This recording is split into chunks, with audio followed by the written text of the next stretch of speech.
मैं एक चीज़ सब तो पहला क्लीयर करना चाहता क्योंकि श्रोमणी गुरुद्वारा प्रबंधक कमेटी के कुछ मुलाजम बहुत वड्डे पद्धर ते यह चीज़ प्रचार रहे हैं कि मैं श्रोमणी कमेटी नूं बदनाम करने की कोशिश कर रहा या उन्होंने खिलाफ भुगत रहे हैं। उस संस्था के जिहड़ी संस्था खून डुल्लण तो बनी सी सानू भी पता है, असीं तां लड़ रहे हैं। मैं उस संस्था के खिलाफ नहीं हाँ, उस संस्था दे विच आईयां गिरावटां के खिलाफ हाँ, क्योंकि बहुत सारे एविडेंस ने। आ सारे मैं एक अद्धा तुहानूं अज दसांगा क्योंकि अगर एक्सप्लेन करन बैठ जाता 2 दिन उरे लग जाएंगे।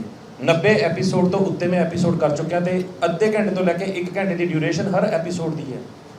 तो मेरे कोलों यह कोई उत्तों नहीं गिरिया, ये एविडेंस संगत ने दिते ने, ये एविडेंस उन्होंने दिते ने जिहड़े श्रोमणी गुरुद्वारा प्रबंधक कमेटी के विच काम कर चुके हैं। सो अगर यह चीज़ अगर असी बयान करते हैं भी या श्रोमणी गुरुद्वारा प्रबंधक कमेटी के प्रबंधक यह कहते हैं कि सैनी सिर्फ बोल रहा है, तो मैं शुरुआत करने तो पहला ही प्रशासन नूं, माणयोग अदालतां नूं ये वादा करदा तो यकीन दवाना है कि अगर मैं गलत निकला तो तुहाडी हर सज़ा मैनूं सिर मत्थे प्रवान होएगी। मैं आप संगत की कचहरी च यह कहना कि चाहे मेरा सिर मेरे धड़ तो अलग कर दो, मैनूं कोई बुरा नहीं लगूगा, हस के प्रवान करांगा हर सज़ा।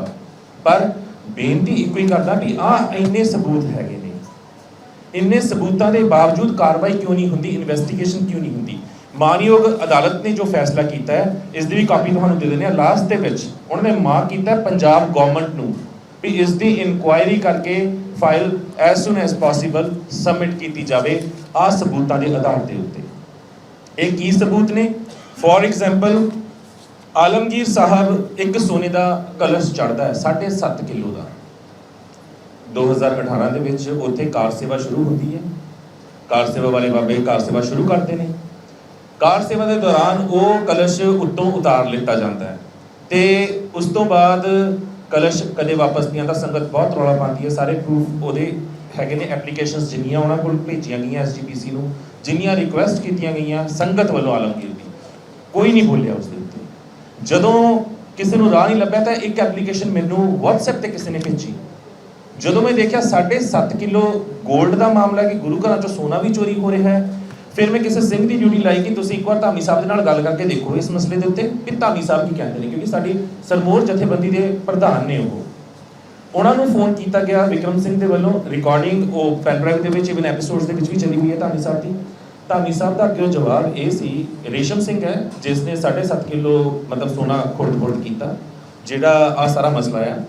तो वो कहते धामी साहब अग्यों कि कोई गल नहीं जी, 3-4 महीने के रिटायरमेंट है, 2013 का मसला है, छड्ड दो।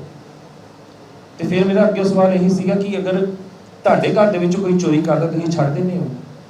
फिर इन्हां दा अगे हुंदा भी जिन्हें 1 करोड़ का घपला किया 1-2 लाख रुपया उन्होंने जुर्माना करो तो बहाल कर दो। 51 बंदे या 53 बंदे इन्होंने झूठ के मामले में मुअत्तल किए सीगे। हुण सिंपल जिहा सवाल मैं प्रशासन भी तो मतलब जज साहबाना भी मतलब यही एक क्वेश्चन है जोड़ा हर किसी के जहन के आएगा। 51 बंदे अगर झूठ के मामले के मुअत्तल किए तो वो 51 बंदियां तुसीं लाख या 2-2 लाख का जुर्माना ला दें, किसी को 4 लाख का जुर्माना ला दें। अगर धामी साहब मैं भी कहना भी अगर गलत हुआ है तो तुसीं दस सकते हो, क्लीयर कर सकते हो। जुर्माना लाया तो यह मुलाजम जोड़े 51 मुअत्तल किए उन्होंने ही इंफॉर्मेशन दी है। मैं पहली लिस्ट इन्हों की लिस्ट जारी होने तो पहला लिस्ट जारी करती सी कि आ इन्होंने 53 बंदे मुअत्तल किए ने झूठ मामले के विच। फिर इन्होंने अपना ही बंदा बिठा के एक्सप्लेनेशन दी कि सैनी को कच्ची लिस्ट पहुंची है, पक्की लिस्ट ठीक है, गलत तो नहीं सी ना, नाम वही सी, लिस्ट बाद तुसीं करैक्ट कर ली, हार्डली मैटर। उस तो बाद चोर के उत्ते FIR होती है, 328 स्वरूपों का मसला सीगा, 52 स्वरूपों का, किसी भी बंदे उत्ते FIR इन्होंने क्यों नहीं करवाई। 7.5 किलो सोना चोरी होना, सोने का कलश गायब कर दिता जाना, उसके उत्ते FIR क्यों नहीं हुई। जमीन उस तो इलावा जमीना दुकाना तुसीं मनोगे विद प्रूफ वो चीज़ां रखियां ने कि 4-4 हज़ार रुपए के उत्ते दुकाना किराए ते दित्तियां जिन्हां दा किराया लाख रुपए है, तो वो मतलब अपने नूं ही दित्तियां हुई ने। फिर कहते हैं कि सराहां घाटे दे विच ने, न्यूज़पेपर दे विच बथेरियां कटिंग आईयां हुई ने। आ पिछे जे भी क्या सी कि सराहां घाटे च ने।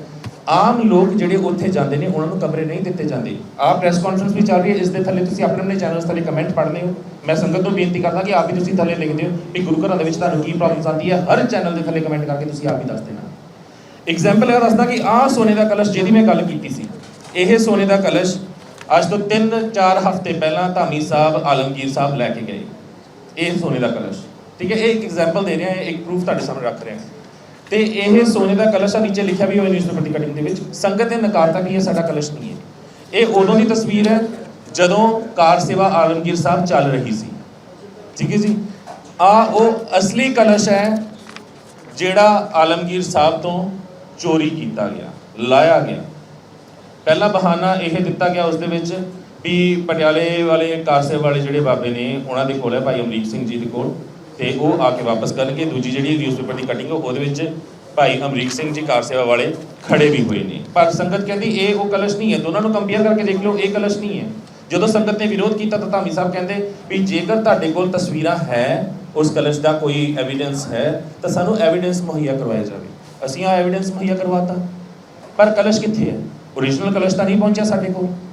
ਤੇ ਇਹ ਮਾਪਦੰਡ ਕੌਣ ਤੈਅ ਕਰੂਗਾ ਕਿ ਸੰਗਤ ਜੋ ਕਲਸ਼ ਦੇ ਰਹੀ ਹੈ ਜਾਂ ਜੋ ਵੀ ਸੋਨਾ ਉੱਥੇ ਚੜਾ ਰਹੀ ਹੈ ਉਹ ਸੋਨਾ ਸਾਡਾ ਸੇਫ ਹੈ? ਕਿਉਂਕਿ ਤੁਹਾਨੂੰ ਸਾਰਿਆਂ ਨੂੰ ਯਾਦ ਹੋਊਗਾ ਮੀਡੀਆ ਦੇ ਵਿੱਚ ਇੱਕ ਚੀਜ਼ ਹੋਰ ਸੋਨੇ ਨੂੰ ਲੈ ਕੇ ਬਹੁਤ ਪ੍ਰਚਲਿਤ ਹੋਈ ਸੀ, 30 ਜਾਂ 31 ਕਰੋੜ ਦਾ ਲੈਂਪ ਜਿਹੜੇ ਸੀਗੇ ਦਰਬਾਰ ਸਾਹਿਬ ਚੜਾਏ ਗਏ ਸੀ।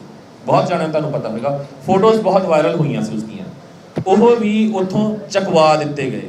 ਮੈਂ ਲਗਾਤਾਰ ਆਪਣੇ ਇੱਕ ਤੋਂ ਬਾਅਦ ਇੱਕ ਐਪੀਸੋਡਸ ਦੇ ਵਿੱਚ ਧਾਮੀ ਸਾਹਿਬ ਨੂੰ ਬੇਨਤੀ ਕੀਤੀ ਵੀ ਦਰਸ਼ਨੀ ਡਿਊਟੀ ਦੇ ਦਰਵਾਜ਼ੇ ਕਿੱਥੇ ਨੇ, ਸੋਨੇ ਦੇ ਲੈਂਪ ਜਿਹੜੇ ਚੜਾਏ ਗਏ ਸੀ ਉਹ ਲੈਂਪ ਕਿੱਥੇ ਨੇ। ਉਸ ਤੋਂ ਬਾਅਦ ਆ ਤਕਰੀਬਨ ਆਈ ਥਿੰਕ ਮਹੀਨਾ ਕੀ ਹੋਇਆ ਜਾਂ 25 ਦਿਨ ਹੋਏ ਹੋਣਗੇ, ਉਹ ਲੈਂਪ ਵੀ ਸੋਨੇ ਦੇ ਲਿਆ ਕੇ ਦਰਬਾਰ ਸਾਹਿਬ ਦੇ ਵਿੱਚ ਸੁਸ਼ੋਭਿਤ ਕੀਤੇ ਗਏ। ਜਿਹੜੀਆਂ ਚੀਜ਼ਾਂ ਸੰਗਤ ਨੇ ਦਰਬਾਰ ਸਾਹਿਬ ਚੜਾਈਆਂ ਨੇ ਉਹ ਉੱਥੋਂ ਚੱਕ ਕੇ ਮਤਲਬ ਗੋਦਾਮਾਂ ਦੇ ਵਿੱਚ ਰੱਖਣ ਦੀ ਜਾਂ ਅੰਡਰ ਟੇਬਲ ਲੈ ਕੇ ਜਾਣ ਦੀ ਮੈਨੂੰ ਤੁਕ ਕੋਈ ਸਮਝ ਨਹੀਂ ਆਉਂਦੀ। ਤੇ ਇਹ ਸਿਰਫ ਇੱਕ ਜਾਂ ਦੋ ਘਟਨਾਵਾਂ ਨਹੀਂ ਹੈ, ਇਹ ਬਹੁਤ ਸਾਰੀਆਂ ਘਟਨਾਵਾਂ ਨੇ।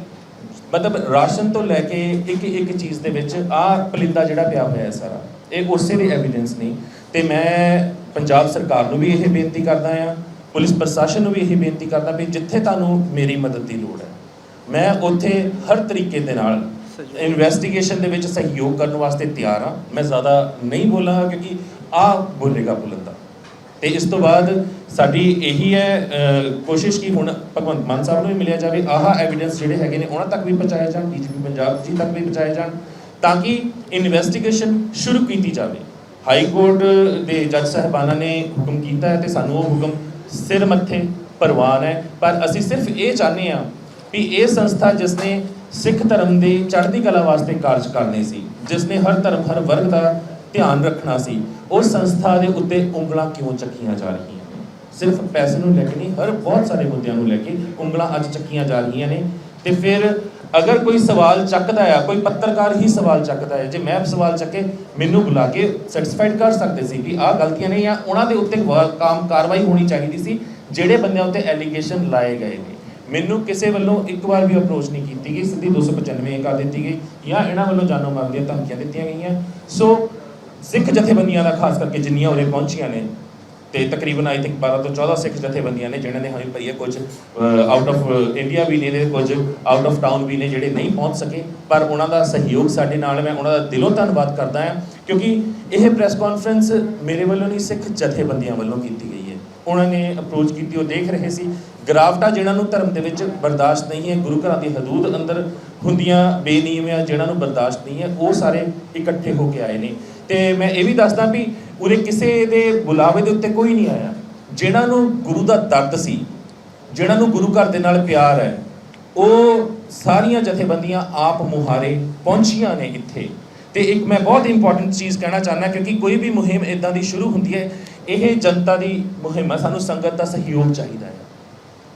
ਪਰ ਇਸ ਗੱਲ ਨੂੰ ਲੈ ਕੇ ਕਿ ਸ਼੍ਰੋਮਣੀ ਗੁਰਦੁਆਰਾ ਪ੍ਰਬੰਧਕ ਕਮੇਟੀ ਦੇ ਵਿੱਚ ਆਈਆਂ ਗਿਰਾਵਟਾਂ ਨੂੰ ਲੈ ਕੇ ਅਸੀਂ ਕੋਈ ਕਾਰਵਾਈ ਕਰ ਰਹੇ ਹਾਂ ਜਾਂ ਕੋਈ ਅਸੀਂ ਇੱਕ ਵੱਡੀ ਮੁਹਿੰਮ ਸ਼ੁਰੂ ਕਰ ਦਿੱਤੀ ਹੈ, ਕੋਈ ਵੀ ਅਗਰ ਪੈਸੇ ਦੀ ਡਿਮਾਂਡ ਕਰਦਾ ਆ ਤਾਂ ਉਸ ਨੂੰ ਮੂੰਹ ਤੋੜ ਜਵਾਬ ਦਿਓ, ਕਿਉਂਕਿ ਇੱਕ ਵੀ ਪੈਸਾ ਅਸੀਂ ਨਹੀਂ ਡਿਮਾਂਡ ਕਰਦੇ ਕਦੇ ਵੀ ਸੰਗਤ ਤੋਂ।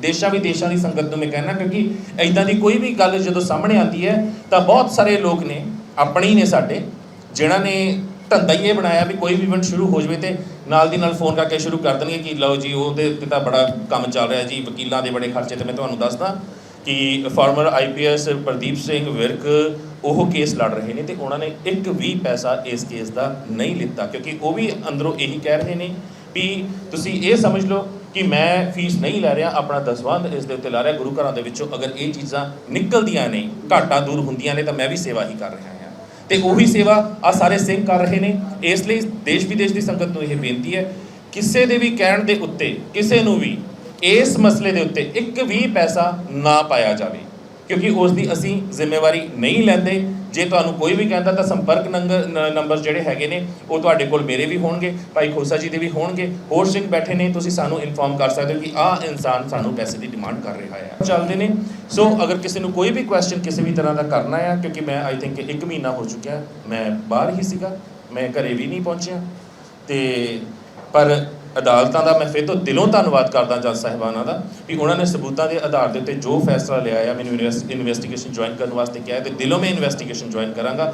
ਹਰ ਤਰੀਕੇ ਦੇ ਨਾਲ ਇਹ ਜਿਹੜੀਆਂ ਊਣਤਾਈਆਂ ਆਈਆਂ ਹੋਈਆਂ ਨੇ ਉਹਨਾਂ ਨੂੰ ਦੂਰ ਸਬੂਤਾਂ ਸਹਿਤ ਦੂਰ ਕਰਨ ਦੀ ਕੋਸ਼ਿਸ਼ ਕਰਾਂਗਾ। ਤੇ ਸੰਗਤ ਨੂੰ ਮੈਂ ਇਹ ਕਹਿਣਾ ਹੈ ਵੀ ਜਿਹਨਾਂ ਕੋਲ ਸਬੂਤ ਹੈ ਨੇ, ਜਿਹੜੇ ਡਰਦੇ ਨੇ, ਉਹ ਸਾਨੂੰ ਸਿੱਧਾ ਸੰਪਰਕ ਕਰ ਸਕਦੇ ਨੇ, ਸਾਡੇ ਤੱਕ ਸਬੂਤ ਪਹੁੰਚਾ ਸਕਦੇ ਨੇ। ਹੁਣ ਡਰਨ ਦੀ ਕੋਈ ਲੋੜ ਨਹੀਂ, ਕਿਉਂਕਿ ਇਨਕੁਆਇਰੀ ਟੌਪ ਟੂ ਬਾਟਮ ਹੋਏਗੀ। ਬੇਸ਼ੱਕ ਸਰੂਪਾਂ ਦੀ ਗੱਲ ਹੋਵੇ, ਬੇਸ਼ੱਕ ਆਈਆਂ ਗਿਰਾਵਟਾਂ ਦੀ ਗੱਲ ਹੋਵੇ, ਬੇਸ਼ੱਕ ਤੁਹਾਡੇ ਨਾਲ ਹੋਈ ਧੱਕੇਸ਼ਾਹੀ ਦੀ ਗੱਲ ਹੋਵੇ। ਜੇ ਮੈਂ ਖੋਸਾ ਜੀ ਨੂੰ ਕਹਾਂਗਾ ਤਾਂ ਤੁਸੀਂ ਕੁਛ ਕਹਿਣਾ ਚਾਹੁੰਦੇ?